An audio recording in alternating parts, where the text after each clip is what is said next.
አንድ ሰው ቤቴ ውስጥ አለ ብሎ የተናገረ ሰው ትንሽ ቆይቶ እናቴ ቤት አለች ብሎ ቢል ያቺ አንድ ሰው የተባለችው እናቱ አይደለችም? አይደለም። እናቴ ብሎ እስካላለ በስተቀር የአንድ ሰው ሌላ ነው።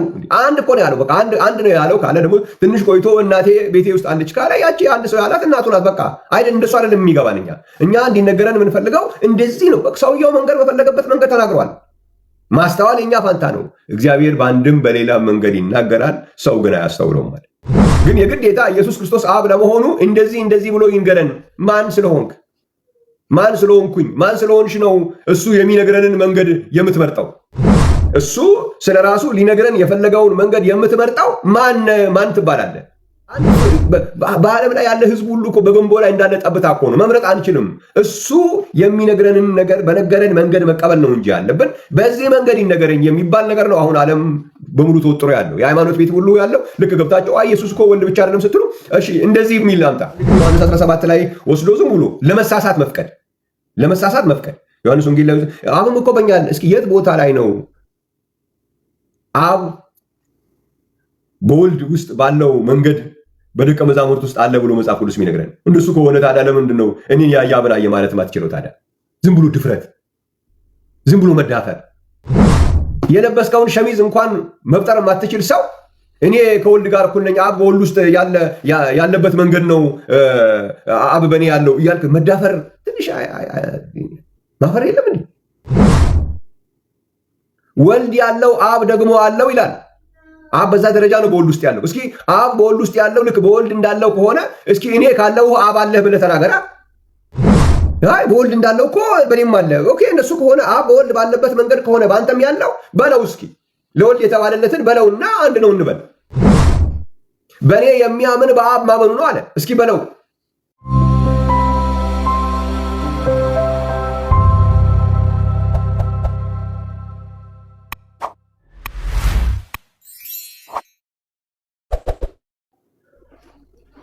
መጽሐፍ ቅዱሳችንን ስናነብ በሉቃስ ወንጌል ላይ ለምሳሌ ብንጀምር ሉቃስ ወንጌል ላይ ምዕራፍ 1 ሉቃስ ምዕራፍ 1 እግዚአብሔር ይመስገን።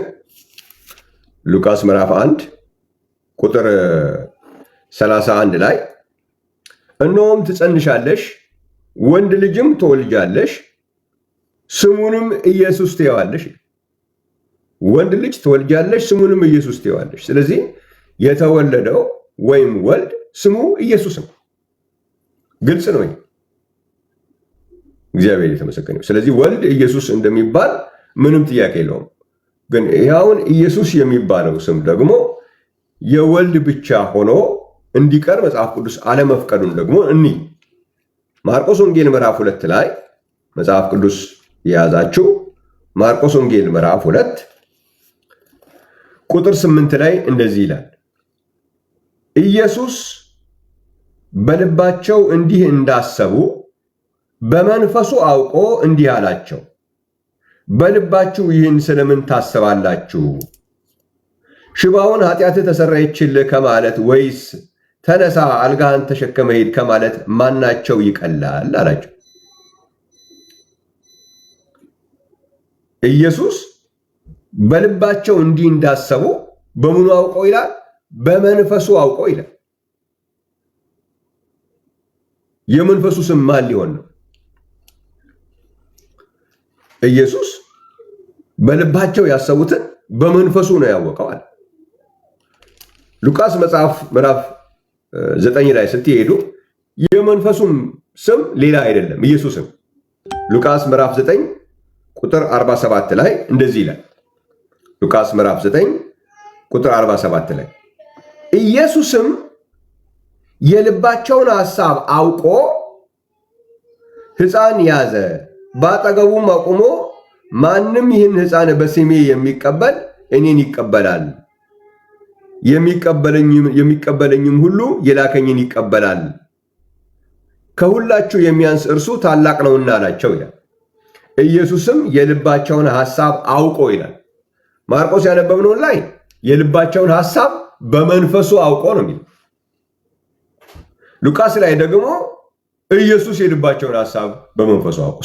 ስለዚህ ደግሞ መንፈሱም ደግሞ ኢየሱስ ነው የሚባል። እግዚአብሔር ይመስገን። ስለዚህ ኢየሱስ የሚለው ስም የተወለደው ሕፃን ብቻ ስም አይደለም፣ የመንፈሱም ስም ኢየሱስ ነው። ለመንፈሱ ሌላ ስም፣ ለተወለደው ሕፃን ሌላ ስም የለም። የተወለደው ስሙ ኢየሱስ ነው። የተወለደው መንፈስም ስሙ ኢየሱስ ነው። እግዚአብሔር የተመሰገነ ይሁን። ስለዚህ ኢየሱስ ማን መሆኑን የግዴታ እኛ በምንፈልገው ስቴትመንት አይደለም የሚነገረን፣ በአንድም በሌላም መንገድ ይናገራል እግዚአብሔር።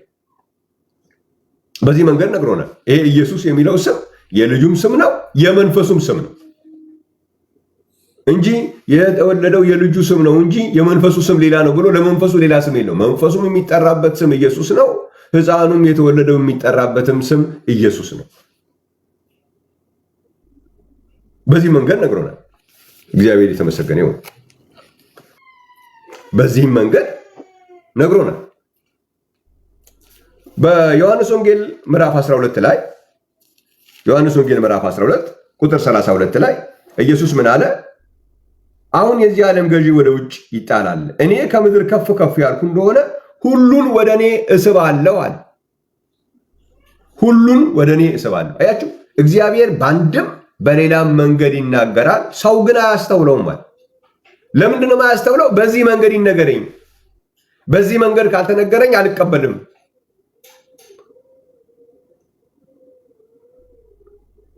ኢየሱስ ወልድ ብቻ አይደለም። ወልድ ብቻ ቢሆን ኖሮ ይሄን መናገር አይችልም።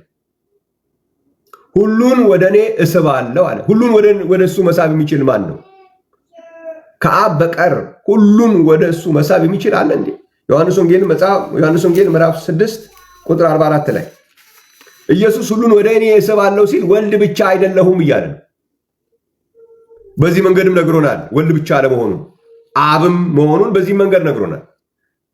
ግን የግዴታ ኢየሱስ ክርስቶስ አብ ለመሆኑ እንደዚህ ብሎ ይንገረን። ማን ስለሆንክ፣ ማን ስለሆንኩኝ፣ ማን ስለሆንሽ ነው እሱ የሚነግረንን መንገድ የምትመርጠው? እሱ ስለ ራሱ ሊነግረን የፈለገውን መንገድ የምትመርጠው ማን ትባላለህ? አንድ በዓለም ላይ ያለ ህዝብ ሁሉ እኮ በገንቦ ላይ እንዳለ ጠብታ እኮ ነው። መምረጥ አንችልም። እሱ የሚነግረንን ነገር በነገረን መንገድ መቀበል ነው እንጂ ያለብን በዚህ መንገድ ይነገረኝ የሚባል ነገር ነው አሁን ዓለም በሙሉ ተወጥሮ ያለው የሃይማኖት ቤት ሁሉ ያለው። ልክ ገብታቸው ኢየሱስ እኮ ወልድ ብቻ አይደለም ስትሉ፣ እሺ እንደዚህ የሚል አምጣ። ወደዛ እነሱ ስትጠይቋቸው እኮ አያመጡም። ግን ልክ እናንተን ብቻ ነው የሚጠይቋቸው። እግዚአብሔር ይመስገን። እንደሱ አይነት ነገር ነው አሁን ጨለማው እየተጠቀመ ያለበት መንገድ። ዮሐንስ ወንጌል ምዕራፍ 6 ቁጥር 44 ላይ አብ ከሳበው በቀር ወደ እኔ ሊመጣ የሚችል የለም ይላል። አብ ከሳበው በቀር ወደ እኔ ሊመጣ የሚችል የለም። ስለዚህ አብ ከሳበው በቀር ከአብ በቀር አብ ከሳበው በቀር ወደ እኔ ሊመጣ የሚችል የለም ማለት ሌላ ከአብ በቀር ሌላ ከሌም የሚባል ሳቢ የለም። ስለዚህ ኢየሱስ ምን አለ? ሁሉን ወደ እኔ እስባለሁ አለ። ማነህ ማለት ነው? ማነኝ እያለ ነው። በአንድም በሌላም መንገድ ይናገራል ማለት እንደዚህ። ኢየሱስ ወልድ ብቻ ቢሆን ኖሮ ሁሉን ወደ እኔ እስባለሁ ሊል አይችልም። ምክንያቱም ከአብ በቀር የሚስብ ስለሌለ። ተጨማሪ እንኳን ቢሆን ኖሮ አብም ይስባል፣ ከዛ ደግሞ ወልድ የሚባል ሌላም ሳቢ አለ፣ ደግሞ ሌላም ሳቢ አለ ቢሆን ኖሮ ኦኬ ከሳቢዎቹ አንዱ ነው ይባላል። ከአብ በስተቀር የሚስብ የለም የሚል መጽሐፍ ተሸክመን እየዞርን ከአብ በስተቀር የሚስብ ማንም እንደሌለ የሚናገር መጽሐፍ ተሸክመ ኢየሱስ መጥቶ እኔ እኮ ሁሉን መሳብ እችላለሁ ብሎ ሲልህ እንዴት ነው የማይገባ? እንዴት ነው የማይገባ? እንዴ የግዴታ እንደዚህ ብሎ ካልተነገረን በስተቀር እንደዚህ ካልተባለ በስተቀር እንዴት ይባላል? አንድ ሰው ቤታችሁ ውስጥ አለ። አንድ ሰው ነው ቤቴ ውስጥ ያለው ብላችሁ ስታበቁ አንድ ሰው ቤቴ ውስጥ አለ ብሎ የተናገረ ሰው ትንሽ ቆይቶ እናቴ ቤት አለች ብሎ ቢል ያቺ አንድ ሰው የተባለችው እናቱ አይደለችም እንዴ? አይደለም። እናቴ ብሎ እስካላለ በስተቀር የአንድ ሰው ሌላ ነው። አንድ እኮ ነው ያለው። በቃ አንድ ነው ያለው ካለ ደግሞ ትንሽ ቆይቶ እናቴ ቤቴ ውስጥ አለች ካለ ያቺ አንድ ሰው ያላት እናቱ ናት። በቃ አይደል? እንደሱ አይደለም የሚገባን እኛ። እኛ እንዲነገረን የምንፈልገው እንደዚህ ነው። ሰውየው መንገድ በፈለገበት መንገድ ተናግረዋል። ማስተዋል የኛ ፋንታ ነው። እግዚአብሔር በአንድም በሌላ መንገድ ይናገራል፣ ሰው ግን አያስተውለውም ማለት እግዚአብሔር ይመስገን። ስለዚህ ዓለም ወደ አለማስተዋል ውስጥ እየገባችበት ያለበት አንዱ ነገር ምንድን ነው? እግዚአብሔርን እንዲናገርልን ምርጫ ውስጥ እግዚአብሔርን እንደዚህ ብለህ ነው መናገር ያለብህ የሚል ምርጫ ሰው እየገባ ነው ያለው። እንኳን እግዚአብሔርን ሌላን ሰው እኮ ሰው በራሱ መንገድ ነው የሚናገር። የማስተዋል ካልገባን ሰውየውን ማስደገም ነው እንጂ ያለብን እንዲህ ብለህ ካልተናገርከኝ በስተቀር ማለት ምን ማለት? በጣም የሚያሳዝን ዘመን ውስጥ ነው ያለ ነው። እግዚአብሔር ይመስገን። ሌላው በዮሐንስ ወንጌል ምዕራፍ 4 ላይ አንድ እችኛዋን ፓርት ላሳያችሁና ሌላኛውን መንገድ ደግሞ ላሳያችሁ። ምክንያቱም እግዚአብሔር በአንድም በሌላም መንገድ ይናገራል ስለሆነ የሚለው አንደኛውን መንገድ ብቻ እያሳየኋችሁ ጊዜ እንዳልፈጅ ሌላ አንድ ሊጨምር ለዛ አንደኛ ሌላ መንገድ አሳያችኋለሁ። ዮሐንስ ወንጌል ምዕራፍ 4 ቁጥር 10 ላይ ኢየሱስ መልሶ የእግዚአብሔርን ስጦታና ውሃ ጠጭኝ የሚልሽ ማን መሆኑን ብታውቂ አንቺ ትለምኚው ነበርሽ፣ የሕይወትንም ውሃ ይሰጥሽ ነበር አላት። ሴቲቱም ጌታ ሆይ መቅጃ የለኝም፣ መቅጃ የለህም፣ ጉድጓዱም ጥልቅ ነው፣ እንግዲህ የሕይወትን ውሃ ከወዴት ታገኛለህ አለች። እግዚአብሔር ይመስገን። አንቺ ትለምኚው ነበር፣ የሕይወትንም ውሃ ይሰጥሽ ነበር አለ። ጌታ ኢየሱስ ምን እየተናገረ ነው እዚህ?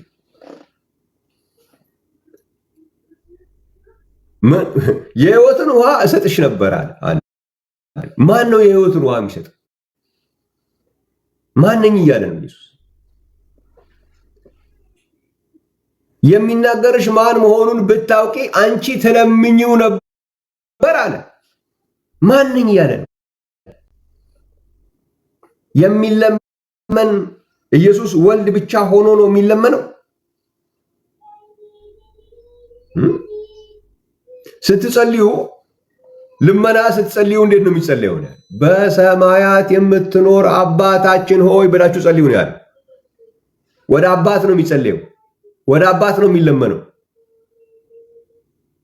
እንጂ ጸሎት አስተምረን ሲባል የሚጸልየው ወደ አባት ይጸልያል። ከዛ ደግሞ ከአባት በተለየ አካል የሚኖር ደግሞ ልጅ የሚባል አለ፣ ወደሱ ይጸልያል። ከነሱ አጠገብ ደግሞ የሚኖር ደግሞ ሌላ ደግሞ አለ፣ ወደሱ አላለም።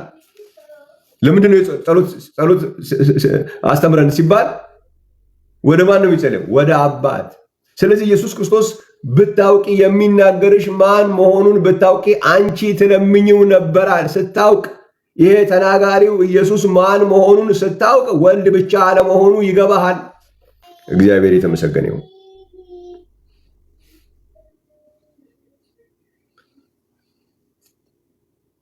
አንድ ሌላ ልጨምር። ዮሐንስ ወንጌል ምዕራፍ 6 ላይ በዚህኛው አነጋገሩ አሁን እየነገርኳችሁ ባለው አነጋገር የሚናገርበትን ዮሐንስ ወንጌል ምዕራፍ 6 ላይ ላውጣ። ቁጥር 51 ከሰማይ የወረደ ሕያው እንጀራ እኔ ነኝ። ሰው ከዚህ እንጀራ ቢበላ ለዘላለም ይኖራል። እኔም ስለ ዓለም ሕይወት የምሰጠው እንጀራ ሥጋዬ ነው ይላል። ለዓለም ሕይወት የምሰጠው እንጀራ ሥጋዬ ነው። የምሰጠው አለ። ማንኝ እያለ ነው? ይህን እንጀራ የምሰጠው እኔ ነኝ ኢየሱስ እያለ ነው። ወልድ ብቻ አይደለሁም እያለ ነው። የሚሰጠው እና የሚሰጠው። ምክንያቱም ቁጥር 32 ላይ ሲነግረን ምን ብሎናል? ኢየሱስም እውነት እላችኋለሁ እውነተኛ እንጀራ ከሰማይ የሚሰጣችሁ አብ ነው አለ። እውነተኛ እንጀራ ከሰማይ የሚሰጣችሁ ማን ነው? አብ ነው። ስለዚህ እዚህ ላይ መጥቶ ለዓለም ሕይወት የምሰጠው እንጀራ ሥጋዬ ነው፣ እኔ ነኝ የምሰጠው አለ። ማን ነኝ እያለ ነው? ወልድ ብቻ አይደለሁም እያለ ነው። ምክንያቱም እንጀራ የሚሰጠው አብ ነው ብሎናል። የሚሰጠው ራሱ ነው። ምንን ነው የምሰጠው? ሥጋዬን። የሚሰጠው ማን ነው? አብ ነው አለ ዮሐንስ 6:32 ላይ። ስለዚህ ኢየሱስ ክርስቶስ ወልድ ብቻ አለመሆኑን በአንድም በሌላም መንገድ ነግሮናል። የግዴታ በዚህ መንገድ ካልተባለልን የሚባለው አባባል ትክክለኛ አይደለም፣ ትክክል አይደለም። እግዚአብሔር የተመሰገነ ይሁን። ሌላው ኢየሱስ ክርስቶስ ወልድ ብቻ አለመሆኑን መጽሐፍ ቅዱስ የነገረን ሌላኛው መንገድ ደግሞ በራእይ መጽሐፍ ምዕራፍ 1 ላይ ራእይ መጽሐፍ ምዕራፍ 1 ቁጥር 8 ላይ ምን ብሎ ነው የነገረን? መጽሐፍ ቅዱስን እየመረጥን እያጠናን እየመረጥን እየጠቀስን አይሆንም። ሁሉም መጠናት አለበት፣ ሁሉም መጠቀስ አለበት። ራእይ መጽሐፍ ምዕራፍ 1 ቁጥር 8 ላይ ያለውና የነበረው የሚመጣውም ሁሉንም የሚገዛ ጌታ አምላክ አልፋና ኦሜጋ እኔ ነኝ ይላል። ያለ የነበረ የሚመጣ ሁሉን የሚገዛ ጌታ አምላክ ጌታ አምላክ አይደለም ያለው፣ ሁሉን የሚገዛ ጌታ ነው ያለው። ሁሉን የሚገዛ ጌታ ማለት አብ ማለት ነው። ሁሉን የሚገዛ ጌታ አይደለም። እኛ ማለት ያለብን ኢየሱስ ክርስቶስ ያለ የነበረ የሚመጣ አምላክ አልፋና ኦሜጋ እኔ ነኝ ብለን ማንበብ አለብን፣ ወይም እንደዛ አይነት መጽሐፍ አለበት። አሁን እጃችን ላይ ባለው ግን የሚነግረን ሁሉን የሚገዛ ጌታና አምላክ እኔ ነኝ ያለ። ሁሉን የሚገዛ ጌታ ካለ ደግሞ ወልድ ብቻ አይደለም፣ ወልድ ብቻ አይደለም። ይሄንን በሁለተኛ ቆሮንቶስ ምዕራፍ 6 ላይ ሁለተኛ ቆሮንቶስ ምዕራፍ 6 ቁጥር 17 እነርሱም ሕዝቤ ይሆናሉ፣ ስለዚህም ጌታ ከመካከላቸው ውጡና የተለያችሁ ሁኑ፣ ርኩስን አትንኩ ይላል። ሁሉን የሚገዛ ጌታ እኔም እቀበላቸዋለሁ፣ ለእናንተም አባት እሆናለሁ። አያችሁ፣ ለእናንተ ወንድም እሆናለሁ አይደለም፣ ወንድም ሆናል አይደለም። ወንድምማ ከሆነ ልጅ ብቻ ነው። በወልድነቱ በልጅነቱ ነው ወንድም የሚሆነው። ኢየሱስ ክርስቶስ ግን ወንድም አይደለም። አንዳንድ መዝሙሮች ሰምታችሁ ሊሆን ይችላል። ወንድም ጋሼ። ለምንድን ነው ወንድም ጋሼ የሚሉት? ወልድ ብቻ ነው ብለው ስለሚያስቡ ነው። እሱም ወልድ ነው፣ እኛም ልጆች ነን። ስለ ወንድም ጋሼ ነው፣ ታላቅ ወንድማችን ለማለት ነው ወንድም ጋሼ የሚሉት። ኢየሱስ ለእኛ ግን ወንድም ጋሼ ብቻ አይደለም፣ አባት ነው። ሁሉን የሚገዛ ጌታ ካልክ በኋላ ወልድ ብቻ አይባልም። ኢየሱስ ሁሉን የሚገዛ ጌታ ምንድን ነው የሚባለው? ለእናንተ አባት ሆናለሁ፣ እናንተም ለእኔ ወንድ ልጆችና ሴት ልጆች ትሆናላችሁ ይላል። ስለዚህ በዚህ መንገድ ተናግሯል ማለት ነው። በአንድም በሌላም መንገድ አንደኛው አብ ካልሆነ በስተቀር ሊደረጉ የማይችሉ ነገሮችን ክሌም በማድረግ ኢየሱስ ወልድ ብቻ ለመሆኑን አሳይቷል። ቅድም የዘረዘርኩላችሁ ሌሎችም ብዙ አሉ። ሁለተኛው መንገድ ደግሞ እንደዚህ በዚህ አይነት መንገድ በአምላክነቱ ላይ አምላክነቱን ገላጭ ሆኖ የሚቀመጡት ቃላቶች ወልድ ብቻ አለመሆኑን የሚናገሩ ሆኖ ተቀምጠዋል። ምንም ልናደርግ አንችልም። እነዚህ ነገሮች መጽሐፍ ቅዱስ ላይ ያሉ ነገሮች ናቸው።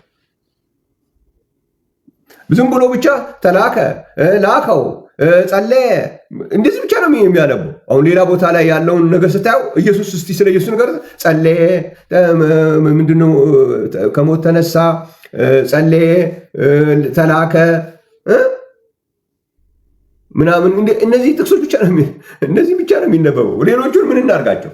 ተላከን ያነበብክበትን መጽሐፍ፣ ጸለየን ያነበብክበትን መጽሐፍ፣ ከጸለየ እኮ ሌላ አካል አለ እያልክ ያነበብክበትን መጸለዩን እንደ ሌላ አካል የቆጠርክበትን፣ ተላከ ማለትን እንደ ሌላ አካል የቆጠርክበትን መጽሐፍ፣ እንደዚህ አይነቶቹንስ ምንድን ነው የምናደርጋቸው?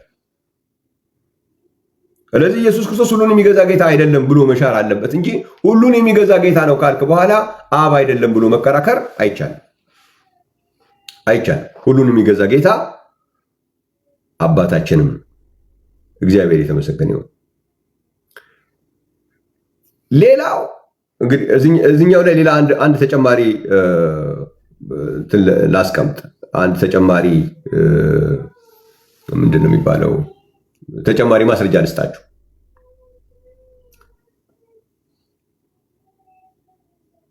በቲቶ መጽሐፍ ምዕራፍ 2 ላይ ቲቶ ምዕራፍ 2 ቁጥር 13 ላይ ምን ይላል?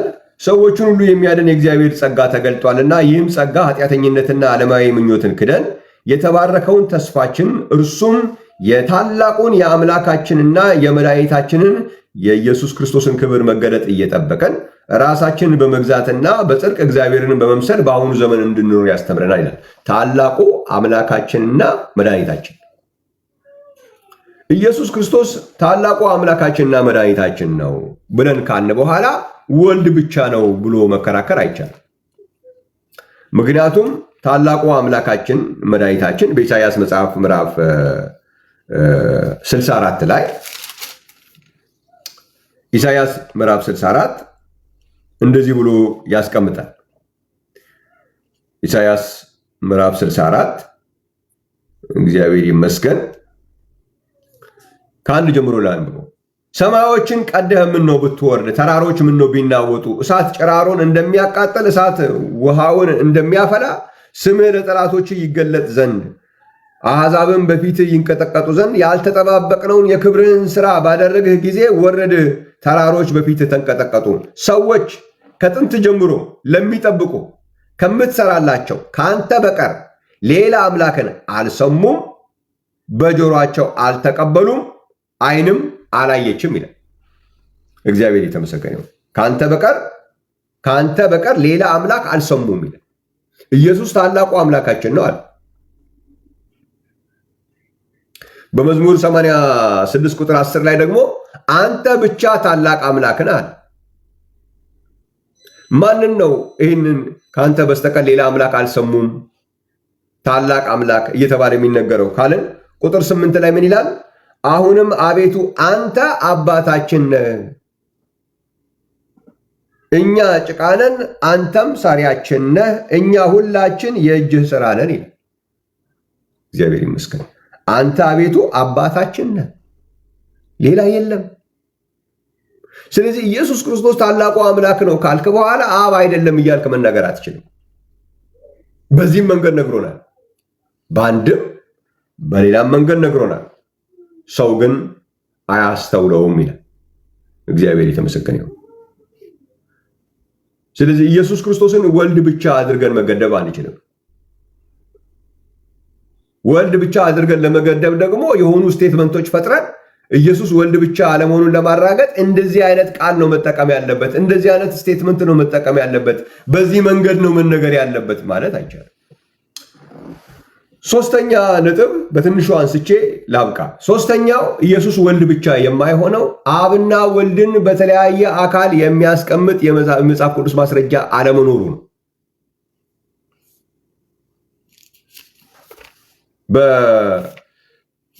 በዮሐንስ ወንጌል ምዕራፍ 14 ላይ እዚህ ላይ ብዙ አልቆይም፣ እግዚአብሔር ይመስገን። ዮሐንስ ወንጌል ምዕራፍ 14 ላይ ኢየሱስ ክርስቶስ ሲናገር ምንድን ነው ያለው? እኔ የምናገረውን ቃል ከራሴ አልናገረውም፣ ነገር ግን በእኔ የሚኖረው አብ እርሱ ስራውን ይሰራል። ስለዚህ አብ ከኔ በተለየ አካል ነው የሚኖረው አላል። አብን አሳየን ተብሎ በተጠየቀ ጊዜ አብ አንድ ፐርሰን ነው፣ ወልድ እኔ ደግሞ ሌላ ፐርሰን ነኝ አላል። በእኔ የሚኖረው አብ እርሱ ስራውን ይሰራል ብሎ ይህንን ከደቀ መዛሙርት ጋር ከምን ጋር ለማገናኘት ይሞከራል። ግን እንደዛ አይነት ነገር የለም። በአብና በወልድ መካከል ያለው ግንኙነት በአብና በወልድ ብቻ ነው ያለው። አንዳንድ ጊዜ ዮሐንስ 17 ላይ ወስዶ ዝም ብሎ ለመሳሳት መፍቀድ ዮሐንስ ወንጌል ላይ አብም እኮ በእኛ አለ። እስኪ የት ቦታ ላይ ነው አብ በወልድ ውስጥ ባለው መንገድ በደቀ መዛሙርት ውስጥ አለ ብሎ መጽሐፍ ቅዱስ የሚነግረን? እንደሱ ከሆነ ታዲያ ለምንድን ነው እኔን ያየ አብን አየ ማለት ማትችለው? ታዲያ ዝም ብሎ ድፍረት፣ ዝም ብሎ መዳፈር።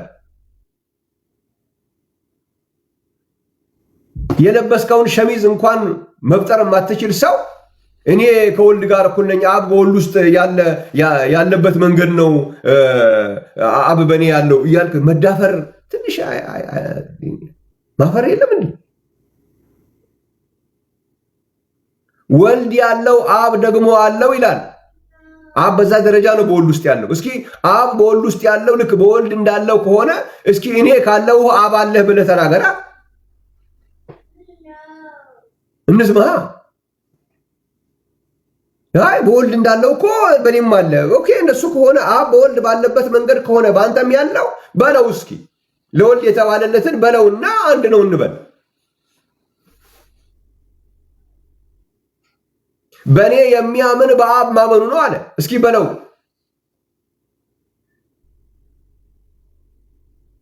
አብ በሁሉ ቦታ አለ፣ በሰማይም አለ፣ በሁሉ ቦታ አለ።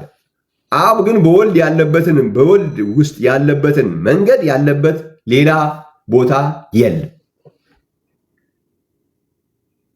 አብ በወልድ ይኖራል ስትል አብ ወልድ የአብ መልክ ነው፣ መታያ ነው። ወልድን ያየ ነው አብን ያየ የሚሆነው እንጂ አብ በሰማይ ስላለ ሰማይን ያየ አብን አይሆንም። አብ በደቀ መዛሙርት ውስጥ ስላለ ደቀ መዛሙርትን ያየ አብን አየ አልተባለም። አብ በሲኦል ስላለ ሲኦልን ያየ አብን አየ አይባልም። አብን አየ የሚባለው ወልድን ስታይ ብቻ ነው። በቃ ቢመርህም የምትውጠው ሀቅ ይሄ ነው። ምንም አይነት ማስረጃ ልታቀርብለት የማትችለው ሀቅ አብን አየህ የምትለው አብ አለ የተባለበት ቦታ ሁሉ የአብ መታያ አይደለም። አብን አየው የምትለው ወልድን ስታይ ብቻ ነው። ምንም ሌላ መንገድ የለው። ሌላው ቀርቶ አብን ያየ ወልድ ያየ እንኳን አይሆንም። እንኳን አንተን ዝም ብሎ እዚህ ለብሽሽቅ ብሎ በሚወራ ወሬ ቀርቶ ሳይሆን አብን ያየ ወልድን ያየ እንኳን አይሆንም።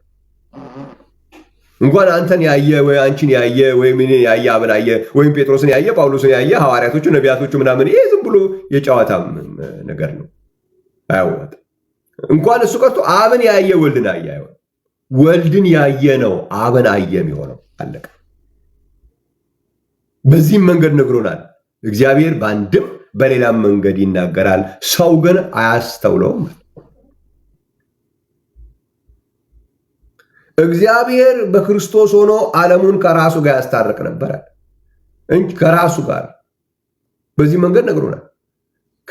አብና ወልድ የተለያዩ አካል ቢሆን ኖሮ አንደኛው አካል ከሌላኛው አካል ጋር አስታረቀን ነው እንጂ የሚሆነው እንዴት ከራሱ ጋር ይሆናል?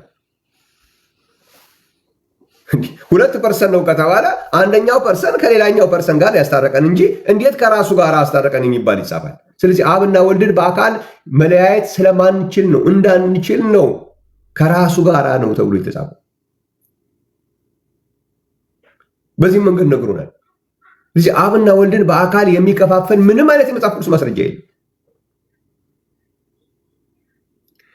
አንዳንድ ጊዜ ምንም ውሃ የማይቋጥሩ ሀሳቦችን እሰማለሁ። ላከ፣ ተገዛ፣ የት ሆኖ ነው እኮ ነው ጥያቄው። ላኪው የት ነው የሚኖረው ነው። መላክና ለመላክ እኮ ነው። አብ ላኪ መሆኑን ወልድ ተላኪ መሆኑ ግልጽ እኮ ነው። ግን ላኪው የት ነው ያለው? በተላኪው ውስጥ ሆኖ ነው የሚሰራው። ምን የቃላት እኮ ለውጥ እኮ ነው። አብ ማለትና ላኪ ማለት እኮ ልዩነት የለውም። የግዴታ እኛ የምንፈልገውን በምንፈልገው መንገድ እኮ ማለታችን እሱ በፈለገው መንገድ ነገረን። ላኪ ማለትና አብ ማለት ምንም ልዩነት የለውም። ተላኪው ማለትና ወልድ ማለት ምንም ልዩነት የለውም። አብ በወልድ ነው የሚኖረው ብለህ ካልክ በኋላ ላኪው በተላኪው ነው የሚኖረው ማለት ምንም ልዩነት የለውም። ዝም ብሎ ለቃላት ጨዋታ ካልሆነ በስተቀር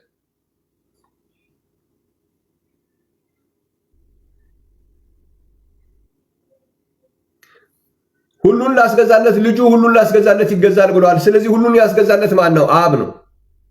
ሁሉ የሚገዛለት ማን ነው? ወልድ ነው። ስለዚህ ሁሉን የሚገዛ ይገዛለታል የተባለው አብ ነው ብለህ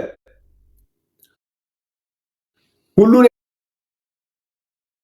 ያስገዛለት ደግሞ ለወልድ ነው ካልከ በኋላ ሁሉን የሚገዛው ሁሉ በሚገዛለት ነው የሚኖረው። ምንም የሚመጣ ለውጥ የለም። አብ ወልድ ሆኖ ነው ስራውን የሚሰራው ማለት ሁሉን የሚገዛው ሁሉን በሚገዛለት ሆኖ ነው ስራውን የሚሰራው ማለት ነው። ላኪው በተላኪው ሆኖ ነው ስራውን የሚሰራው ማለት ነው። አብ በወልድ ነው የሚኖረው ካልክ በኋላ ተላኪው በተላኪው ነው የሚኖረው። ሁሉን የሚገዛው ሁሉን በሚገዛለት ነው የሚኖረው። ምንም የሚመጣ ለውጥ የለውም። ጸሎት የሚቀርብለት አብ ጸሎት በሚያቀርበው በወልድ ሆኖ ነው ስራውን የሚሰራው። የሚጸልየውና ጸሎት የሚቀርብለት የተለያዩ አካላት አይደሉም።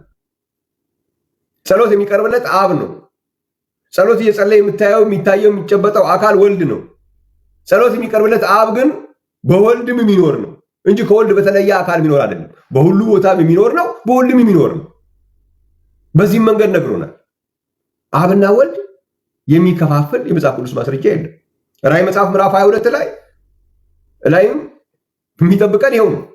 እግዚአብሔርና በጉ በአንድ ዙፋን፣ በአንድ አምልኮ፣ በአንድ ፊትና በአንድ ስም ነው የሚኖረው ብሎናል። ራዕይ መጽሐፍ ምዕራፍ 22 ቁጥር 3 አብና ወልድ የተለያዩ አካል ቢሆን ኖሮ እንዴት ነው እግዚአብሔርና በጉ በአንድ ዙፋን ነው የሚባለው?